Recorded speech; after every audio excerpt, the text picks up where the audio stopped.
භාග්‍යතුන් වහන්සේට කොහොම නුවණක් තියෙන්නේ නැද්ද කියන කාරණාව සාකච්ඡා කළේ මේ අබිනීහාරය කියන කාරණාව සාකච්ඡා කරන අතරයි අපි මේ කරුණු කාරණා සියල්ල පැහැදිලි කරගත්තේ.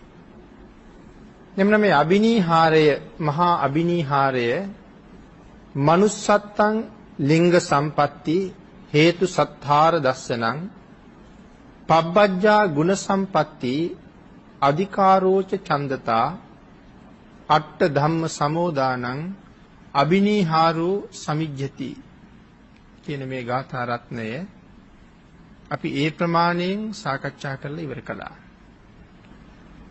අපි අද සාකච්ඡාවට භාජනය කරගන්නේ දීපංකරෝ ලෝකවිදු ආහූතේනම් පටිග්ගහෝ උස්සීසකේ මං තත්වාන ඉදං වචනමබ්‍රවි.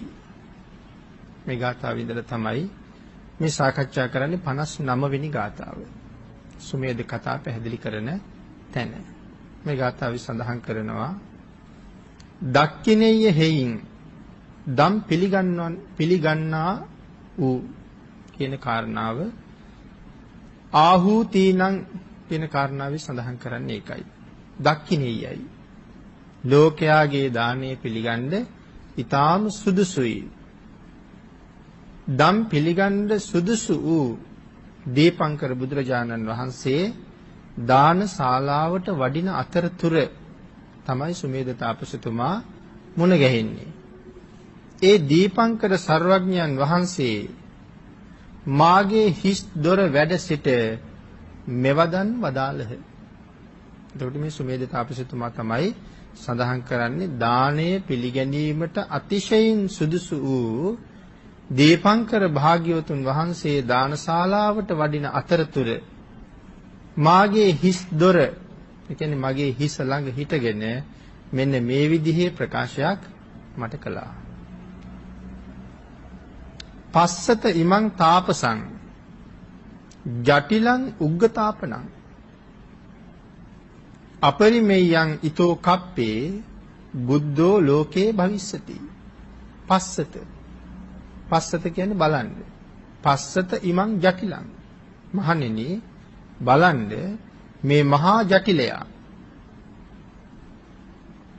උග්ගතාපනං සාමාන්‍ය කෙනෙක් නෙමෙයි, ඊට උග්‍ර වූ තපසක් තියෙන කෙනෙක්. උග්ගතාපසං අපරිමෙය්‍ය ඊතෝ කප්ප බුද්ධෝ ලෝකේ භවිස්සති. මෙයින් මහා කල්ප අසංඛ්‍ය 4කුත් ලක්ෂ 1ක් ගත වෙච්ච තැන මේ ලෝක ධාතුවේ සම්මා සම්බුද්ධත්වයට පත් වෙනවා කියලා දීපංකර භාග්‍යතුන් වහන්සේ මගේ හිස් දොරේ ඉඳගෙන මට ප්‍රකාශ කළා. ආහු කියන කාරණාව ආහු කපිලව්හයා රම්මා නික්ක මිත්වා තථාගතෝ පදානං පදහිත්වාන කତ୍වා දුක්කර කාරිකං. සඳහන් කරනවා මේ කාරණාව එකල්හි තථාගත වූ මෙතෙම කපිල නම් සිත්කලු වූ පුරයෙන් නික්ම පදන් වීර්ය වඩා දුෂ්කර ක්‍රියා කොට නියත විවරණය ලබා දීපු හැටි. කපිල කියන මේ නගරේ තමයි උපදින්නේ. එකල්හි තථාගත වූ මෙතෙම දැන් තාම භාග්‍යතුන් වහන්සේ බවට පත් වෙලා නැහැ. කපිල නගරයේ ඉපදෙනකොට භාග්‍යවත් වෙලත් නැහැ.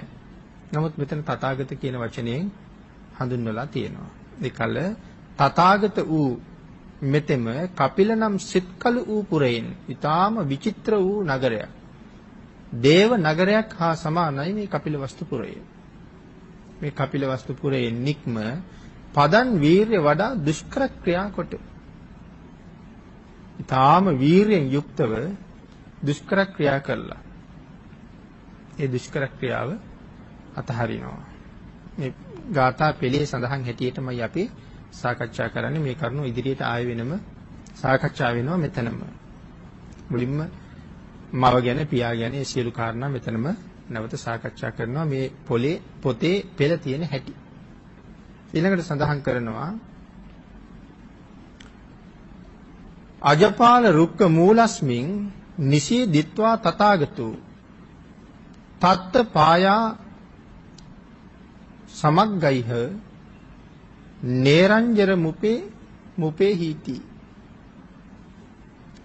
දුෂ්කර ක්‍රියාව නිමා කරලා අජපාල නුගරුකමුලට පැමිණෙනවා. අජපාල නුගරුකමුලට පැමුණුනහම කිරිපිඩු දානයක් ලැබෙනවා. ඒ කිරිපිඩු දානයත් අරගෙන නේරංජනා කියන නදිය ගාවට යනවා. ඒකට කවුද මේ කිරිපිඩු දාණය දෙන්නේ? මේ කිරිපිඩු දාණය පූජා කරන්නේ සේනානී කියන නියම් ගමේ ප්‍රධානියාගේ දුව.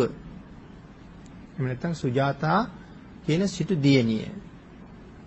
සුජාතාව මේ දාණය පූජා කරන්නේ බෝසතාණන් වහන්සේට නෙවෙයි. බෝධියේ වැඩ මේ නුගගහේ වැඩ හිටපු රුක් දෙවියට, රුක්ෂ දේවතාවට. මොකද මේ දේවතාවුන් වහන්සේගෙන් වරයක් ඉල්ලලා තියෙනවා. ඒ වරය ලැබුණා. ඒ වරය ලැබුණ නිසා අවුරුද්දක් පාසා දේවතාවුන් වහන්සේට කරන්නා වූ පූජාවයි මේ කරන්නේ.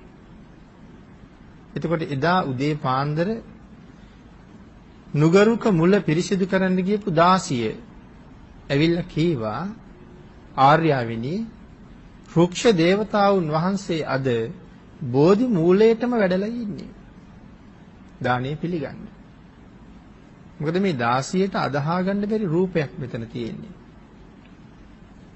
තාම බුද්ධත්වයට පත් වෙලා නැහැ. ඒ වුණාට ශරීරයෙන් රැස් විහිදෙනවා. බෝසතාණන් වහන්සේගේ ශරීරයෙන්ුත් රැස් විහිදෙනවා. යශෝදරා දේවීන් වහන්සේගේ ශරීරයෙන්ුත් රැස් විහිදෙනවා. මේ කාරණා අපි ඉදිරියට සාකච්ඡා කරනවා යශෝදරා දේවීන් වහන්සේ ගැන.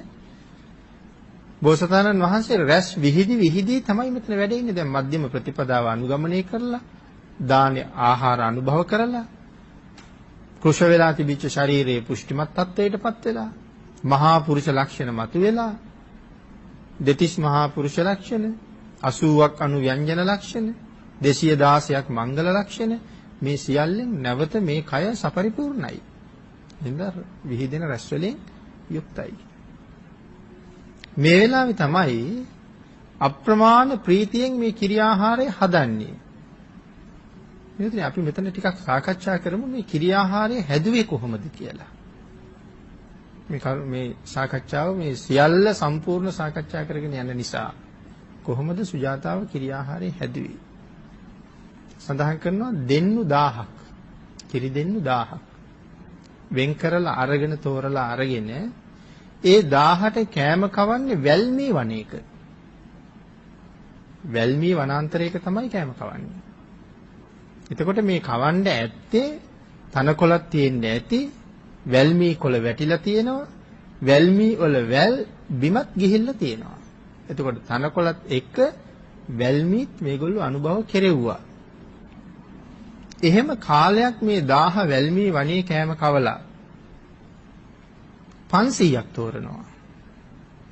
500ක් තෝරලා ඒ තෝරාගත්ත 500ට අයින් කරපු 500න් කිරි දෝල තමයි බොන්න දෙන්නේ. කිරි පොවන්නේ. එහෙම කාලයක් ඒගොල්ලෝ පෝෂණය කරලා ඒකත් දෙකට බෙදලා 250ක් තෝරනවා. ඒ 250ට බොන්න දෙන්නේ අර අයින් කරපු 250න් කිරි. ඉස්සරලාම වතුර තනකොළ කකා වතුර බීවා. ඊළඟට වැල්මී කකා කිරි බීවා. එතකොට මේ අයින් කරපු 250 වතුර බීලා නැහැ. ඒගොල්ලෝ බීලා තියෙන්නේ කිරිමයි. එතකොට ඒ 250න් කිරි දවල තමයි අර 250ට පොවන්නේ. ඊට පස්සේ ඒක ආයේ ඒගොල්ලෝ දෙකට බෙදනවා. ආයෙත් දෙකට බෙදලා ඒගොල්ලන්ට කිරි පොවනවා. මෙහෙම බෙදාගෙන 62ක් 31ක් 15ක් බෙදාගෙන ඇවිල්ලා අන්තිමට 7 දෙනයි. දෙන්නු 7 දෙනයි. මෙන්න මේ දෙන්නු 7 දෙනා ගාවට එනකොට මේගොල්ලෝ කී කාලයක් කිරි බීපු අයද මේ දෙන්නු. එක එක්කෙනාට වැඩි. එතකොට ඒ කිරි රස වැඩි, උකු වැඩි. එහෙම රසෙන් වැඩි උකුවෙන් වැඩි කිරි බීගෙන තමයි මේගොල්ලෝ ආවේ. එහෙම ඇවිල්ලා අන්තිම 7 දෙනාගෙන් දවාගත්තු කිරින් තමයි මේ කිරි ආහාරය සකස් කරලා තියෙන්නේ. මොන තරම් මధుර වෙන්න ඇද්ද? කොයි තරම් ප්‍රණීත විදිහට සකසන්න ඇද්ද? සඳහන් කරනවා මේ සුජාතාව දන්නේ නැහැ කාටද මේ දානේ දෙන්නේ කියලා. නමුත් අප්‍රමාණ දෙවිවරු දන්නවා අද කාටද සුජාතා දේව පුත්‍රයාට කියලා දානි හදාගෙන යන්නේ කියලා. ඒ නිසා සඳහන් කරනවා සුජාතාවට තනියම දානි හදන්න දුන්නේ නැහැ කියලා. ලිප ගිනි මොලවලයි තියෙන්නේ. ලිපේ ගිනි අඩු වෙනකොට ලිප ගිනි මෙලෙව්වා ලිපට පිම්බා කියලා සඳහන් කරන්නේ සක්‍ර දෙවියන්යන් වහන්සේ. සක් දෙවිඳු තමයි ලිපට පිඹින්නේ. මහා බ්‍රහ්මයා තමයි ඇවිල්ලා කිරිබතට ඉහළින් ඡත්‍රය අල්ලගෙන ඉන්නේ. සක් දෙවිඳු ගිනි පිඹිනවා. මහා බ්‍රහ්මයා ඡත්‍රය ඉහළනවා. ලක්ෂ ගණන් දෙවිවරු ඇවිල්ලා දිව්‍ය ඕජාව බහලනවා මේ කිරිපතට. එතකොට අර කිරෙන් විතරක් ප්‍රණීත වුණා නෙමෙයි. සඳහන් කරනවා දැන් කිරි පැහැෙනවා. බුබුලු දදා පැහැෙනවා කියලා සඳහන් කරන්නේ පැහි මේ බුබුලු දදා කිරි දකුණු පැත්තට කැරකෙනවා කියලා සඳහන් කරන්නේ. දක්ෂිනාවර්තව කැරකෙනවා මේ බුබුලු. එහෙම කැරකි පැහි උඩට එනවා. නමුත් අපේ බත පැහැෙනකොට වතුර බින්දුව එළියට විසි වෙනවා. නමුත් මේ කිරි මුට්ටි එක බින්දුවක් පිටට විසි වුණේ නැහැ කියලා සඳහන් කරනවා. එහෙම පිසගත්ත කිරි ආහාරය තමයි උදේ පාන්දරම ලක්ෂ ගණනක් වටින තලියක තියාගෙන අරගෙන ගිහිල්ලා බෝසතාණන් වහන්සේට පිළිගන්නන්නේ. එහෙම පිළිගන්නලා තමයි ස්වාමීනි මගේ ප්‍රාර්ථනාව මුදුන්පත් වුණා. ඔබ වහන්සේගේ ප්‍රාර්ථනාව ඒ ආකාරයෙන් මුදුන්පත් වේවා කියලා ප්‍රාර්ථනාවක් කරනවා. ඉතින් මේ කිරිබත අති විශේෂ වූ කිරි ආහාරයක් පූජා කරගන්නේ. අජපාල නුගරු කමුල වැඩ ඉන්න වෙලාවේ. ඊට පස්සේ නේරංජරාය තේරම්හි පායාසං ආදාය සෝජිනෝ මේ නේරංජනා නදී තීරයට ජිනේන්ද්‍රයන් වහන්සේ කිරියාහාරය අරගෙන යනවා. ඒක සඳහන් කරන්නේ ආදාය සෝජිනෝ පායාසං ආදාය පායාසය අරගෙන මේ ජිනේන්ද්‍රයන් වහන්සේ නේරංජනා නදී තීරයට යනවා. එතෙන්ට ගිහිල්ලා පැන් සැනහෙනවා. පැන් සැනහිලා තමයි කිරියාහාරයේ පිඩු 49කට පිඩු කරලා උන්වහන්සේ බලඳන්නේ. බලඳලා මේ තලිය නැවත වතාවක් අරගෙන යන්නේ නැහැ තලිය. අතිශයින්ම වටිනවා. සිද්ධාර්ථ බෝසතාණන් වහන්සේ මේ වෙනකොට හොඳටම දන්නවා මම ලෞතර බුදු බව ලබනවමයි. ඒක ප්‍රත්‍යක්ෂයි දැන් මේ වෙලාව වෙනකොට. නමුත් තවත් ඒක උරගා බලනවා. ඒ නිසා ගඟේ මේ තලිය ගඟට දානවා. නේරංජනා නදියේ ජලය ඉතා වේගෙන් පල්ලෙහාට ගලනවා. එහෙම වේගෙන් පල්ලෙහාට ගලන නදියේ මේ රත්තරන් තලිය කවදාවත් උඩ තියෙන්නේ නැහැ. මේක අනිවාර්යෙන් යට යනවා. රන්තලිය හරි බරයිනේ. මේක යට යනවා. නමුත් මෙතරම් පල්ලෙහාට ගලන නදියේ මේක කවදාවත් උඩුගම් බලා යන්නෙත් නැහැ. නමුත් අදිෂ්ඨාන කරනවා මේ තලිය ලෞතර බුද්ධ රාජ්‍ය ලබන බව පසක් කරමින් උඩුගම් බලා යා යුතුයි. එහෙම තලිය ගඟ මැද්දට දානවා.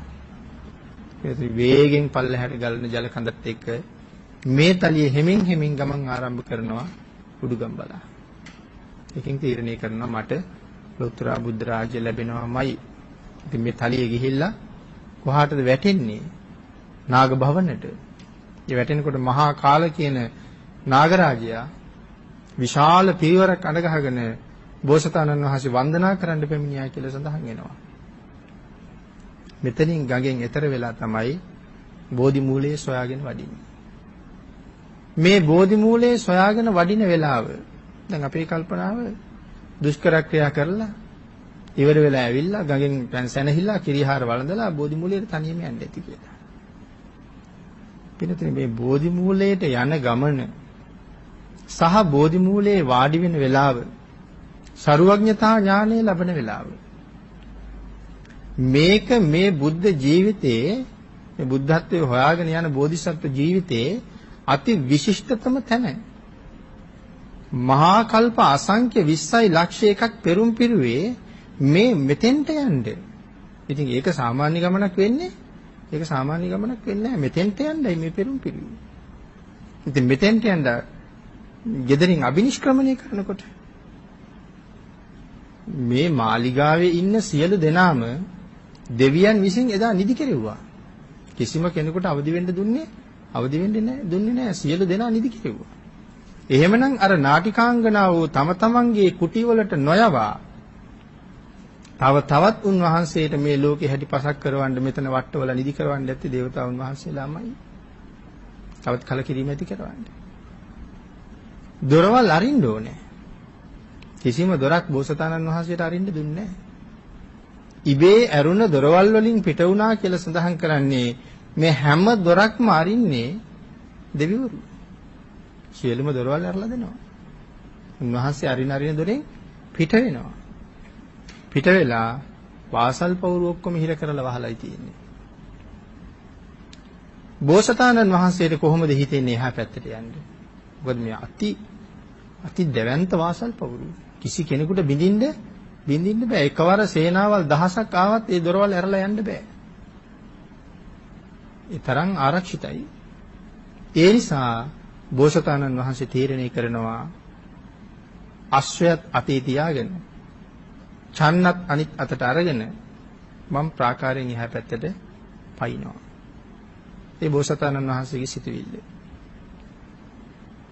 කන්තකගේ සිතුවිල්ල. කන්තක කියලා කියන්නේ මහා පුරුෂයෙක්. මහා පුරුෂයෙක් කියලා මෙතන සඳහන් කරන්නේ මේ වෙනකොට සතෙක්. නමුත් මහා කල්ප ලක්ෂයක් පෙරම් පුරපු කෙනෙක්. මෙයක් පෙරම් පුරලා තියෙන්නේ මේ මෙතන මෙන්න මේ මොහොත සම්පූර්ණ කරගන්නයි පෙරම් පුරලා තියෙන්නේ. මොන මොහොතද? බුද්ධත්වයේ වෙනුවෙන් මාලිගාවෙන් අබිනිෂ්ක්‍රමණය කරන දවසේ අරගෙන යන්නයි පෙරම් පුරලා තියෙන්නේ. මේක එයාගේ ප්‍රාර්ථනාව මුදුන්පත් වෙන මොහොත.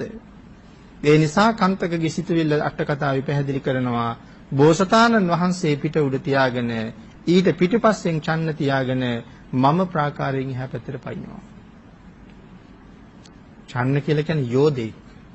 අපි නිකන් චන්න කියලා කතා කරන්නේ එසේ මෙසේ කෙනෙක් නෙමෙයි මේ.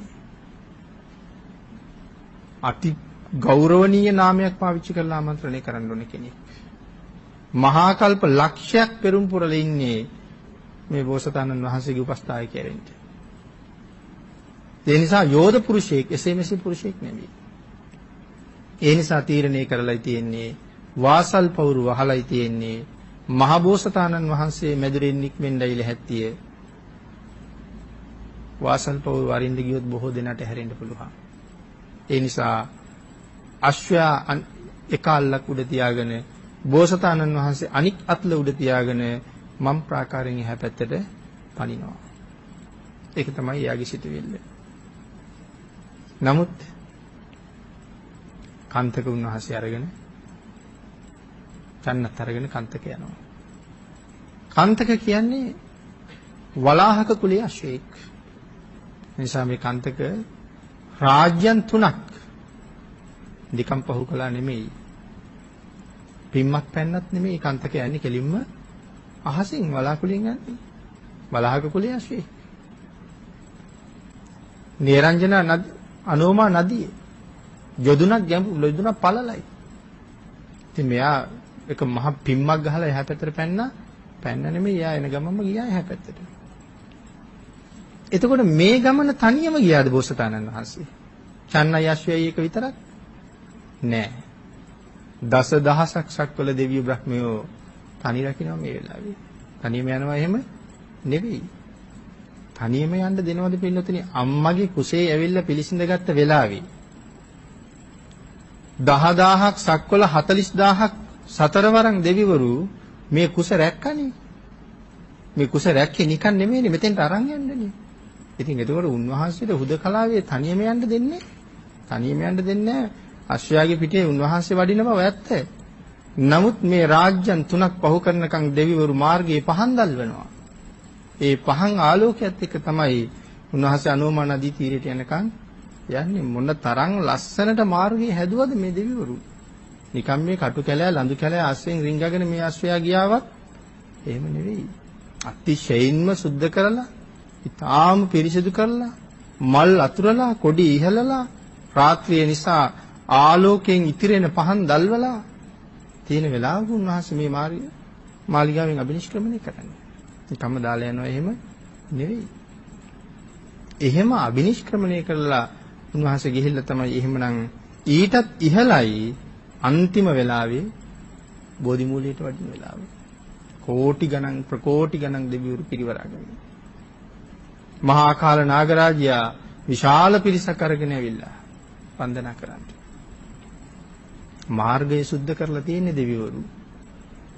නිකන් අපිට හිතෙනවා අපි දැන් බුද්ධ වන්දනාව බුද්ධ භූමිය වඳින්න ගියා නම් අපි නේරංජනා නදිය දැක්කා. නේරංජනා නදියේ ඉඳලා බෝධින් වහන්සේ ළඟට සාමාන්‍ය දුරක් තියෙනවා. අද එතන විවිධ පංජාති වැරිලා තනකොළ වැවිලා එහෙම තියෙන්නේ. නමුත් මේ වාගේ පංගස් පාගගෙන තනකොළ පාගගෙන එහෙම බෝසතාණන් වහන්සේ බෝධි මූලයට වඩින්නේ නැද්ද?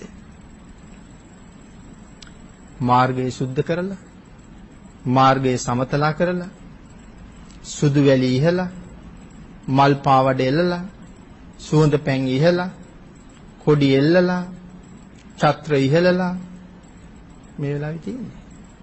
පුදුමාකාර සුවඳයි මේ ප්‍රදේශයේ. සාමාන්‍ය කෙනෙකුට ඉවසන්න බැරි තරම් සුවඳයි. එහෙම වෙලාවකයි ඒ වාගේ සැරසිලි සත්කාර සංග්‍රහ මැදයේ තමයි බෝසතාණන් වහන්සේ බෝධීන් වහන්සේ ගාවට වඩින්නේ. ඉතින් මේ කාරණාව කෙතෙක් වර්ණනා කළත් මදි.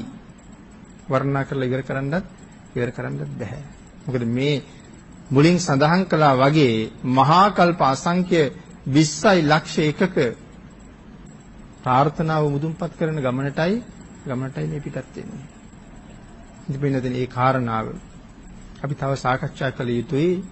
ශ්‍රද්ධාව උපදවන්න ඕන නිසා මේ දේශනා මාලාවේ ප්‍රධාන අරමුණක් සරණ යාම සඳහා ශ්‍රද්ධාව ඉපදවීම. එහෙමනම් මේ විදිහට උන්වහන්සේට මඟ සැකසෙන්නේ ඇයි කියන කාරණාව. අපි පින්නතුන්ට මතකයි භාග්‍යවතුන් වහන්සේ විශාලාවට වැඩපු වෙලාව අපි අහලා තියෙනවා. විශාලා මහනුවර රෝග බිය, දුර්භික්ෂ බිය, රෝග බිය, අමනුෂ්‍ය බිය. මේක ඇති වුණාට පස්සේ මිනිස්සු අන්තිමට වෙන්න ටිකක් කෑකෝ ගැහුවා. මේ රාජ්‍යයට මෙහෙම වුණේ නැහැ. කවදාවත් 7 වෙනි රාජ පරම්පරාව වෙනකන් මේ රාජ්‍යයට මෙහෙම වුණේ නැහැ. නමුත් රටකට මේ වාගේ තත්ත්වයක් උදා වෙනවා කියලා අහලා තියෙන්නේ රජු අධාර්මික නම්. රජු ගාවට එන්න මේ කියනවා. රජු අධාර්මික නම්. නමුත් රජු එතන තමන්ගේ ශක්තිය පාවිච්චි කරලා එහෙම කියාපු මිනිස්සුන්ට ගහලා බැනලා එහෙම කරන්න ලෑස්ති වුණේ නැහැ. රජු සියලු දෙනා ඇමති මණ්ඩලයත් එක්ක කැඳවුවා රාජාංගණයට. කැඳවලා කීවා රජු අධාර්මික නිසා මෙහෙම දෙයක් වෙනවා නම් එහෙම දේවල් වෙනවා. නමුත් මම අධාර්මික නැහැ. මම අධාර්මික නැහැ කියලා ඔබලාට මම කීවට වැඩක් නැහැ.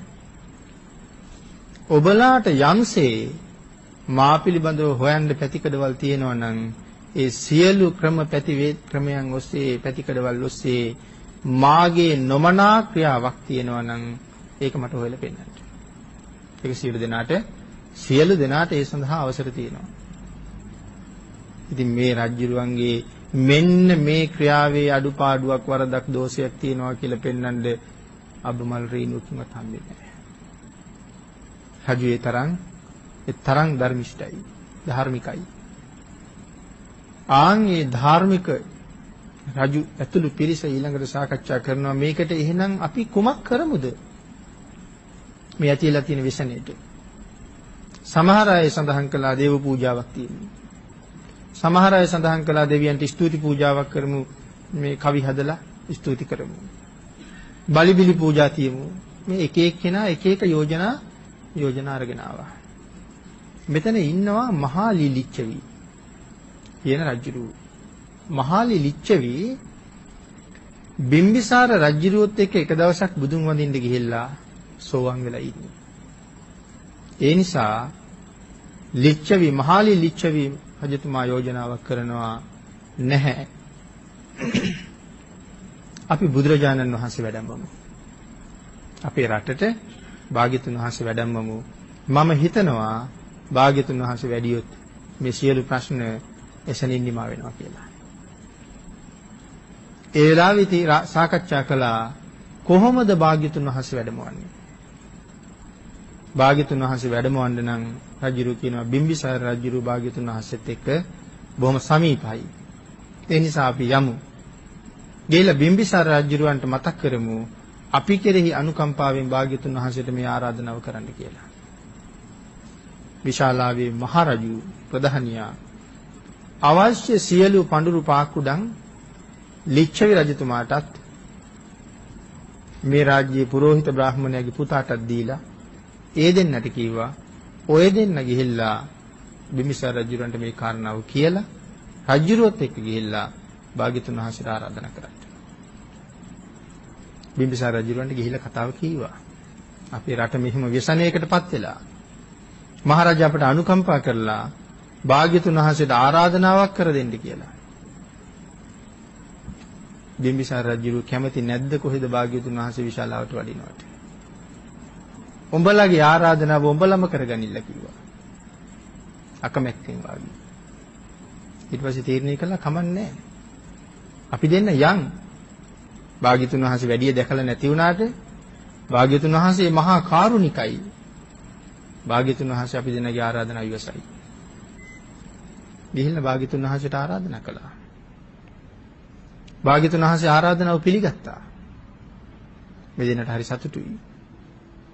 බිම්බිසාර රජුන්ට ගිහිල්ලා කීවා මහරජය භාග්‍යතුන් වහන්සේ අපේ ආරාධනාව පිළිගත්තා. රජු කිව්වා හොඳයි. එහෙනම් යමල්ලා. ගිහිල්ලා භාග්‍යතුන් වහන්සේ වැඩමවන්න මඟ පිළිසකර කරපල්ලා. පිළිතුරේ දැන් රජගහනුවර ඉඳලා විශාලාවට යන්න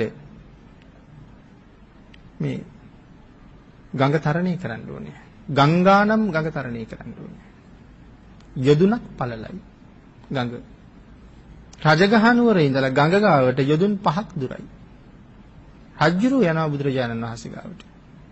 අහනවා ස්වාමීනි ලිච්ඡවීන්ගේ ආරාධනාව ඉවසුවාද? ඉවසුවා මහරජා. ස්වාමීනි මදක් ඉවසන්න. භාග්‍යතුන් වහන්සේට ගඟ ගාවට වඩින්න මම පාර හදන්න ඕනේ. එතෙක් ඉවසන්න.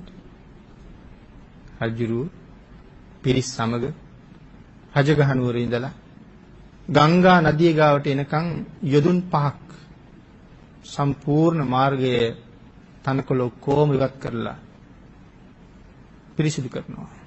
බලවල් ගොඩලි කඳු මොකවත් නැහැ. එකම සමතලා බිම. සමතලා කරන හදනවා.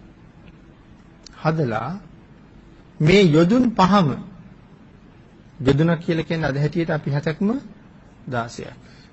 නමුත් ඒක 16ක්ද සතපුම් 9යි මීටර ගාණක්ද කියලා අපිට ආපහු අට කතාවත් එක තොරතුරු අරගන්නකොට කතා කරන්න වෙනවා. ඒ යොදුන කොහොමද කියන කාරණාව අපි මේ සාකච්ඡාව විදිහට සාකච්ඡා කරමු.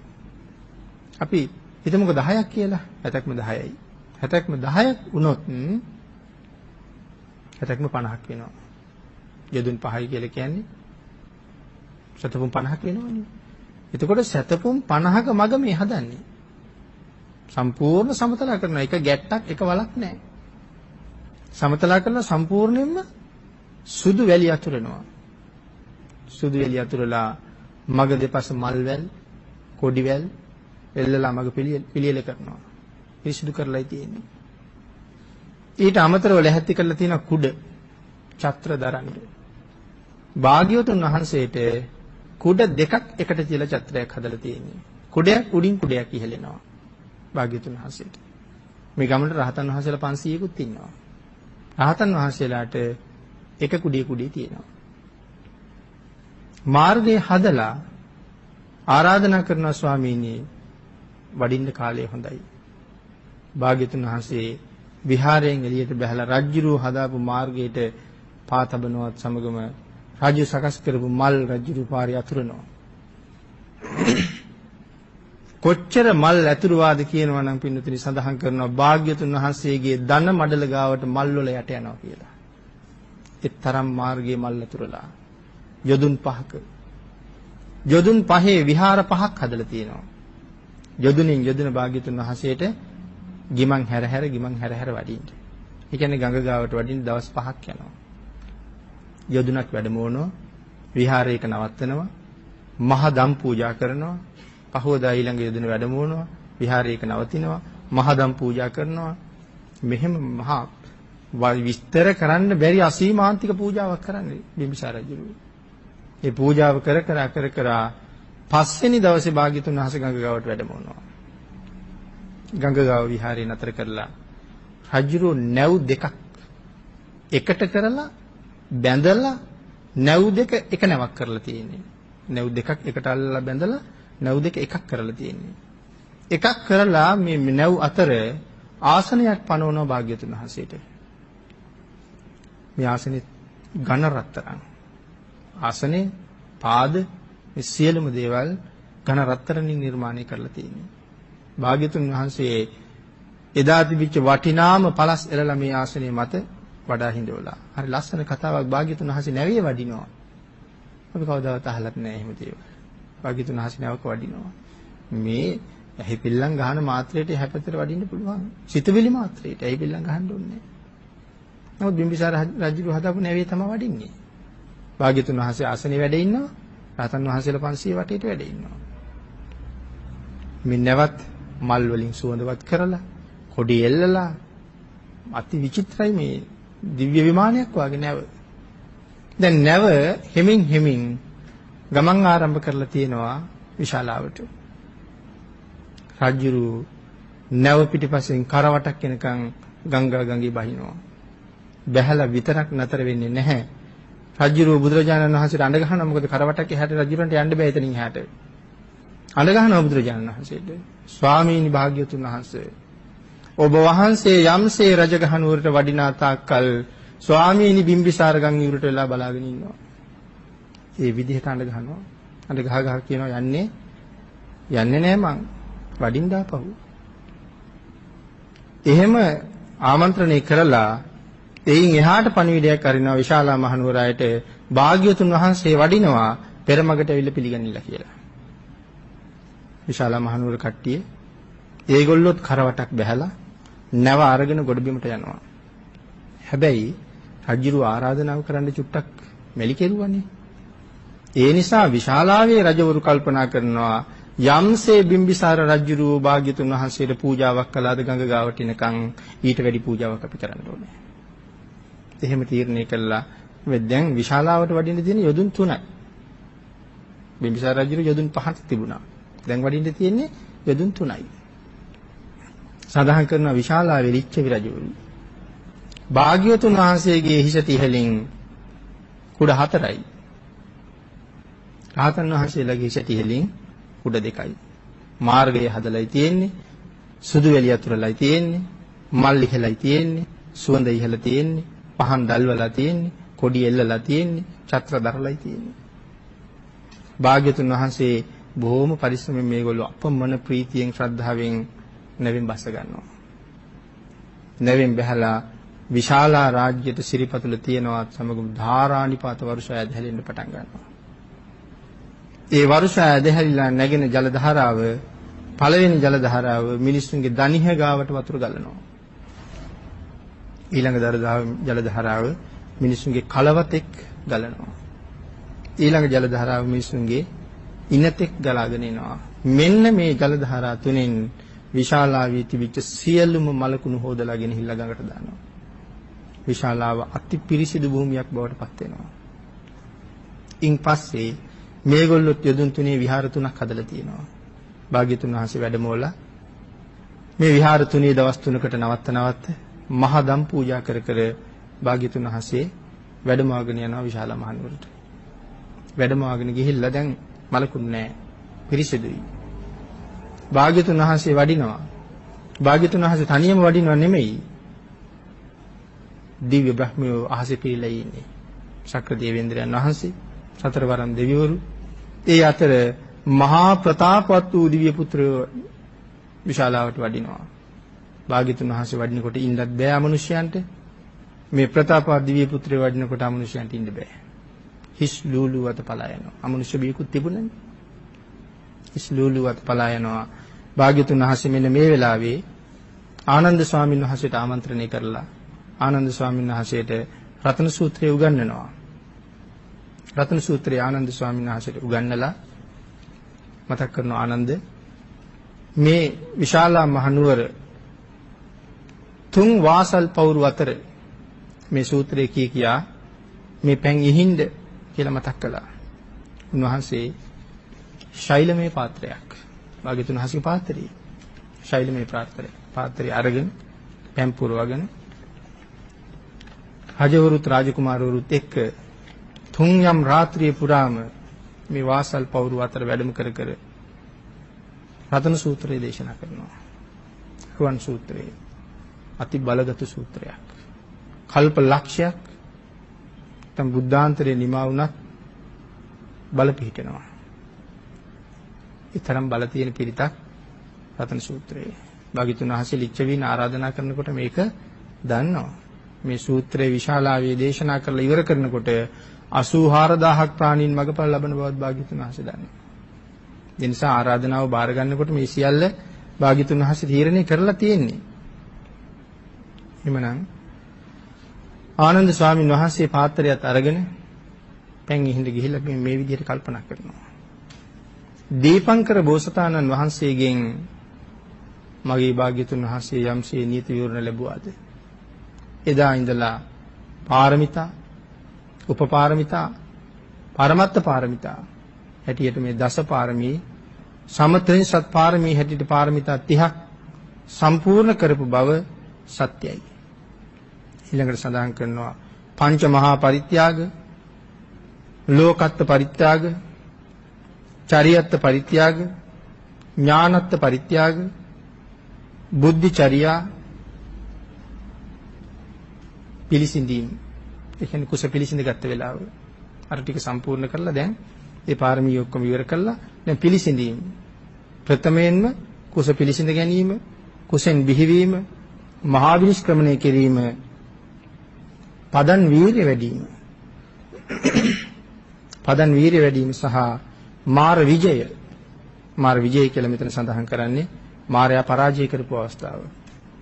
සර්වඥතා ඥානෙ ලැබීම සහ නවලෝතුර ධම් දේශනා කිරීම. ආදී බුදු ගුණ සියල්ලක් මේ වෙලාවේ ආනන්ද ස්වාමීන් වහන්සේ මනසින් ආවර්ජනය කර කර සිහිපත් කරනවා.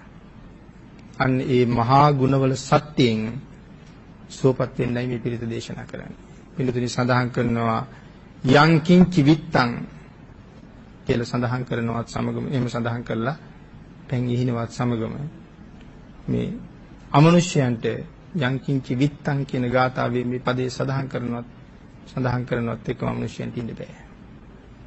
පාත්‍රයෙන් පැන් අරගෙන ඉහිනවා මේ පැන් අමනුෂ්‍යයන්ගේ හිස මත වැටෙනවා ඔවුන්ට ඉන්න බෑ. කෙසේ දුවන්නේද කොහොම බේරෙන්නේද හිතාගන්න බෑ මනුෂ්‍යයන්ට.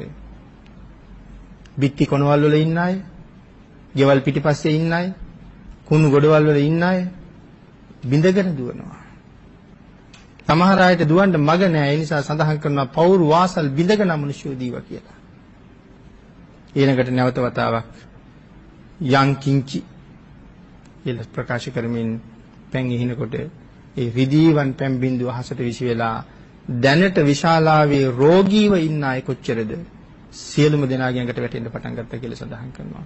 පැම් පොදක් වැටෙන කෙනෙක් මේ නැගිට ගන්න බැරුව ඉන්න අය එවලෙම නැගිටලා ආනන්ද ස්වාමීන් වහන්සේත් එක්ක පසුගමන් කරනවා කියලා සඳහන් කරනවා. ඒ පැම් පොදෙන් සූපත් වෙනවා. රතන සූත්‍රයේ මොනතරම් බල සහිතද යම් සීලයක පිහිටලා හරියට වචන උච්චාරණය කරලා ප්‍රකාශ කර ගන්නවා නම් භාග්‍යතුන් වහන්සේ අපේ ආරක්ෂාව කොයි තරම් සැලසුවාද කියන කාරණාවල් අපි නිකම් මහලා ඉවත දානවට වඩා ජීවිතයට එකතු කරගත්තොත් මේ සංසාරෙට මොකට බය වෙන්නද? අපි සඳහන් කළා ජවනහංස ජාතකයේ රජුරු මරණයට බය අඬන වෙලාවේ ජවනහංසය ප්‍රකාශ කළා මහරජය ඇයි මාරයට බය? මරණානුස්සතිය වඩන්න දස කුසල් මත ඉන්න ඒකී සිල් මත ඉන්න කියලා දන් දෙන්න. ඇයි මහරජ මාරයට බය? මේ වාගේ ආරක්ෂාවක් භාග්‍යතුන් වහන්සේ අපේ වටේ එල්ලලා තියෙනකොට අපි තව කාට බය වෙන්නේද? පින්නතුනි භාග්‍යතුන් වහන්සේ එළුවා විතරක් නෙමේ ආරක්ෂාව. මේ දැනුත් ඔබ අපි දිහා භාග්‍යතුන් වහන්සේ බලාගෙන ඉන්නේ. ආරක්ෂාව නම් මන් දැම්මා. නමුත් මේගොල්ලෝ එකකින් ප්‍රයෝජන ගන්නවද? ඒ ලෝකේ මේ ඥාන ඇස විවර කරගත්ත අය බොහොම අඩුයි. අන්ධ භූතෝ අයං ලෝකේ. ඇස් තිබුණට මේ ලෝකේ ඇස් පේනවා කියලා භාග්‍යතුන් වහන්සේ සඳහන් කළේ නැහැ. එහෙනම් ලෝකේ දකින්නේ කවුද? මසසින් නෙමෙයි ලෝකේ දකින්න හොඳට පුළුවන් මනසින්. එයින්ද භාග්‍යතුන් වහන්සේගේ ධර්මය මොනතරම් ගම්බීරද, පරම ගම්බීරයි කියලා කිව්වේ ඒකයි. මේ මහා ධර්මස්කන්ධය ඔබට මට මොනවනු කරයිද? ඒ නිසා මායයට මේ ලෝකේ අපි හැමෝම බයයි. කවුරු කොහොම කිව්වත් මරුට බය ජීවත් වෙන්නේ. එහෙනම් භාග්‍යතුන් වහන්සේ අපිට පෙන්වලා දුන්නේ මායයට බය නැති ක්‍රමය. අපි මායя දැක්කහම මරහඬ තියලා කෑ ගහනවා. මෙතන ධර්මයේ සඳහන් කරනවා කේසර සිංහෙක් ගැන. එකපාරක් කෑ ගහම යදුන් 3ක් ඈතට ඇහෙනවා කියලා කියන්නේ. කේසර සිංහයා කෑ ගහනකොට සත්තු කොයිතරම් බය වෙනවද? වරපට වලින් ගැට ගහලා තියෙන රජ්ජුරුවන්ගේ ඇත්තු පවා කඩන්න බැරි වරපට කඩාගෙන මල මූත්‍ර පහ කරගෙන දුවනවා කියන්නේ ජීවිතය රැක ගන්න. එහෙම බයයි. එහෙමනම් පින්නති මාරයා අපි ගාවට එනකොට අපි මාරයට බය මරහඬ තියන වෙනුවට මරණය කියන මේ తত্ত্বය ඉදිරි පිට කේසර සිංහේ පාද දෙකෙන් හිටගත්තා වගේ හිටගෙන අත් දෙක දිගු කරලා මාරයට ගොරවන්න පුළුවන් වුණත් අපිට භාග්‍යතුන් වහන්සේ අපි එතෙන්ට හදන්නයි මේ මග හැදුවේ. එහෙම පාර හදලා තිනකොට අපි කොයිතරම් භාග්‍යතුන් වහන්සේට අකීකරුද? ඒ හින්දා මේ පැම් බින්දු ඇඟට වැටෙන කෙනා සුවපත් වෙලා නැගිටිනවා. නැගිටලා විශාල පිරිසක් ආනන්ද ස්වාමීන් වහන්සේ වටේට පෙරගිහිලා. මේ පිරිස ආනන්ද ස්වාමීන් වහන්සේත් එක්ක මුළු නගරයේ පුරා විශාලාව පුරා පැන් ඉයලා භාග්‍යතුන් වහන්සේ ගාවට වැටියා. විශාල පිරිසක් භාග්‍යතුන් වහන්සේ වට කරගෙන වාඩි වෙනවා. භාග්‍යතුන් වහන්සේ 7 දවසක් පුරාවට රතන සූත්‍රයේ විශාලාවේ දේශනා කළා. විශාලාවේ රතන සූත්‍රයේ දේශනා කරලා විශාලාව දැන් නැවත දිව්‍ය පුරයක් හා සමානයි. භාග්‍යතුන් වහන්සේ තීරණය කළා දැන් මං ආපහු රජගහ නුවරට වඩින්න ඕනේ. විශාලාවේ අය භාග්‍යතුන් වහන්සේට මීට වඩා උපහාර දක්වා භාග්‍යතුන් වහන්සේ ගඟ ගාවට වැඩම කරවාගෙන ආවා. සමහරවිට හිතන්නේ ඇති සඳහන් කරලා නැහැ බිම්බිසාර රජුගේ එවාපු නැව තාම ගම් යූරේ ඇති. භාග්‍යතුන් වහන්සේට වඩින්න මොකද මේගොල්ලෝ නැවක් හදන්න හිතුවද තීරණය කළාද එහෙම කතාවක් සඳහන් නැහැ. ඒ නැව ගම් යූරේ තිබ්බද නැද්ද දන්නෙත් නැහැ. නමුත් පින්නතුනි නාග භවනයේ ඉන්න අති ප්‍රතාපවත් නාගරාජයෝ කල්පනා කරනවා දෙවියන් සහ මිනිසුන් එකතු වෙලා භාග්‍යතුන් වහන්සේ පුදන වෙලාවයි. නාග භවනට වෙලා අපි කෙසේ නිශ්ශබ්ද වෙමුද? භාග්‍යතුන් වහන්සේ ගංගා නදිය ගාවට වඩින වෙලාවේ මණික් නැව්, රත්තරන් නැව්, රිදී නැව් නාගී වර්ගන ඇවිල්ලා ආයාචනා කරනවා ස්වාමීනි භාග්‍යතුන් වහන්සේ අපිට අනුකම්පාවෙන් අපේ නැවටට නගින්න භාග්‍යතුන් වහන්සේ. නැව් වලට භාග්‍යතුන් වහන්සේ නංගනවා. ස්වාමින් වහන්සේලා නංගනවා. මේ යොදුනක් පමණ දුර සම්පූර්ණ මාර්යෝ පංච වර්ණ පදුමයන්ගෙන් මේ ගඟ පුරවනවා. පංච වර්ණ මල් වලින් ගඟ පුරවලා තියෙන්නේ. භාග්‍යතුන් වහන්සේ වරිණ විශේෂ ඡත්‍ර විශේෂ කොඩි ඉහළලයි තියෙන්නේ. එහෙම තමයි භාග්‍යතුන් වහන්සේ නැවත නුවරට වඩින්නේ. රජගහ නුවරට. ඉතින් මේ පූජාව බලාගෙන ඉන්න බෑ බූමාටු දෙවියන්ට. ඒ පූජාව බලාගෙන ඉන්න බෑ පල්ලහැතලවල ඉන්න අනික් දෙවියන්ට, රුක්ෂ දෙවියන්ට, වාත වලාහක, වැස්ස වලාහක, සීත වලාහක, අබ්බ වලාහක මේ දෙවියන්ට ඒක බලන් ඉන්න බෑ. ඒගොල්ලොත් විවිධ පූජා පවත්වනවා. චාතුම් මහරජික තාවතින්ස යාමතුස්ත නිම්මාන රති පරිනිමිත වසවර්ති දෙවියොත් පූජා පවත්වනවා. සක්වල කෙරවල අකනිටා බඹලෝ දක්වා දෙවිවරු බ්‍රහ්මයෝ භාග්‍යතුන් වහන්සේට පූජා පවත්වනවා. එනම් බඹලොවත් පූජා පවත්වනවා. අකනිටා බඹලෝ ආදී තැන් මේ අරූපාවචර ධානය වල ඉන්න අය, රූප පේන්නේ නැති අය, නොපෙනී නමුත් ඒ අය පූජා නොපෙත්වා ඉන්න නැතු වෙති. නොපවත්වන්න නැතු වෙති. ඉන්සයිත් සඳහන් කරන අකනිටා බඹලෝ දක්වා පූජා පැවැත්වුවා චත්‍රයේ සෙව්වා කුඩේ සෙව්වා කියලා. ඊට පස්සේ භාග්‍යතුන් වහන්සේ බිම්බිසාර රජුව ආය පිළිගන්නවා. පිළි අරගෙන නැවත එවන් අතිමහත් වූ පූජාවන් දක්වා නැවත වතාවක් ජේතවනාරාමයේ දක්වා එක්කරගෙන යනවා. ඉතින් මේ අසිරිමත් පූජාව එකයි මුලින් සඳහන් කළේ මේ ගංගාරෝහණ පූජාව, ජමක මහා ප්‍රාතිහාර්ය ආදී මේ දේවල් විස්තර කරලා නිමාවක් කරන්න බැරි දේවල්. ඉතින් මේ අසිරිමත් පූජාව දිහා බලලා භික්ෂුන් වහන්සේලා පහෝදා පිණ්ඩපාතේ වැඩලා ඇවිල්ලා සාකච්ඡා කරනවා මොනතරම් අසිරියක්ද මොනතරම් වාග්යක්ද මේ භාග්‍යතුන් වහන්සේ ළඟ. ඊයේ සිද්ධ වෙච්ච ප්‍රාතිහාර්ය කොයිතරම් අගනේද. ධම්සභා මණ්ඩපයේ මේ සාකච්ඡාවේ නිරත වෙලා ඉන්න වෙලාවේ භාග්‍යතුන් වහන්සේ ධම්සභාවට වඩිනවා. භාග්‍යතුන් වහන්සේ අහනවා මම එන්න කලින් මොන වගේ සාකච්ඡාවකද හිටියේ? ස්වාමීනි ඊයේ සිදුවෙච්ච සිදුවීම පිළිබඳවයි අපි සාකච්ඡා කළේ. ඒ වෙලාවේ භාග්‍යතුන් වහන්සේ සඳහන් කරනවා ඒක තථාගතයන් වහන්සේගේවත් මේ දෙවියන්ගේ බ්‍රහ්මයන්ගේවත් බිම්බිසාර රජුලන්ගේවත් ආශ්චර්යයක් නෙමෙයි. එතකොට මේ ආශ්චර්යය මොකේද? මේක තථාගතයන් වහන්සේගේ ආශ්චර්යයකුත් නෙමෙයි. මේක දෙවියන්ගේ ආශ්චර්යයකුත් නෙමෙයි. මේක මේ රජවරුන්ගේ ආශ්චර්යයකුත් නෙවෙයි. එහෙනම් කාගේද මේ ආශ්චර්යය? පැහැදිලි කරලා දෙනවා. එදා මම කරපු පුංචි පූජාවක ආශ්චර්යයක් මේ තියෙන්නේ. පුංචි පූජාවක ආශ්චර්යයක්.